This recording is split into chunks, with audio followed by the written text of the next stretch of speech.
Alors je crois que la première réponse est qu'il n'y a pas eu une modalité de direction de thèse, mais qu'il y a autant de techniques de direction de thèse qu'il y a de doctorants. Moi, ce qui me frappe avec le nombre de doctorants que j'ai pu diriger, c'est à quel point ils étaient différents et à quel point la pédagogie de la direction de thèse devait varier. Certains sont capables de travailler largement seuls et n'ont besoin que de rapports un peu espacés avec leur directeur de thèse pour faire le point.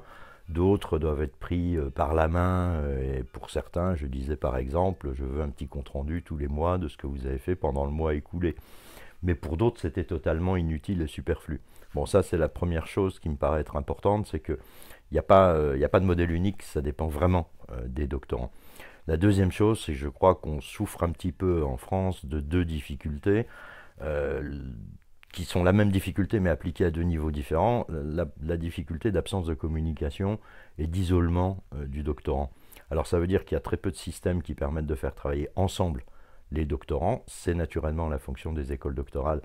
J'ai essayé de mettre par exemple en route des systèmes de compte-rendu de l'état d'avancement des thèses d'un doctorant devant ses petits camarades, en présence ou en l'absence du directeur de thèse, peu importe, pour qu'il soit obligé d'extérioriser de façon compréhensible par d'autres la thématique de sa recherche.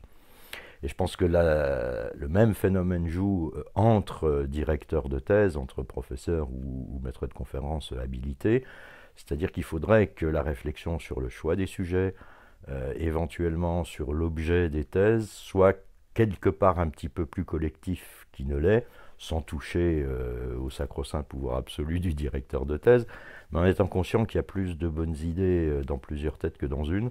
Et moi, je fais toujours en sorte que mes doctorants voient d'autres collègues spécialistes de la question, ou se rendent dans les institutions pertinentes, ou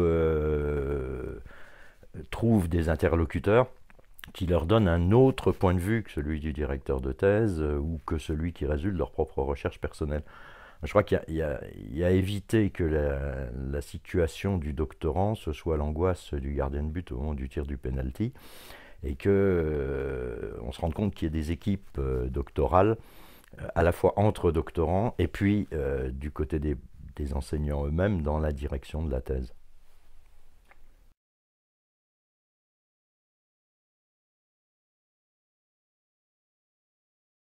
Le travail de thèse, par définition, conduit à se focaliser sur un objet d'étude très délimité et que ça appauvrit en termes de réflexion. Donc il est important que les doctorants profitent de leur période de rédaction de thèse, de préparation de la thèse, pour avoir aussi la possibilité d'écrire des articles plus limités, des commentaires de décisions de justice, de participer à des journées d'études ou à des colloques qui leur permettent de sortir un peu du champ de leur thèse pour se confronter à de la réflexion sur d'autres thématiques, même si elles restent voisines de celles de leur thèse. Et ça, je crois que c'est extrêmement important pour éviter la mono-obsession ou l'obsession textuelle de la thèse.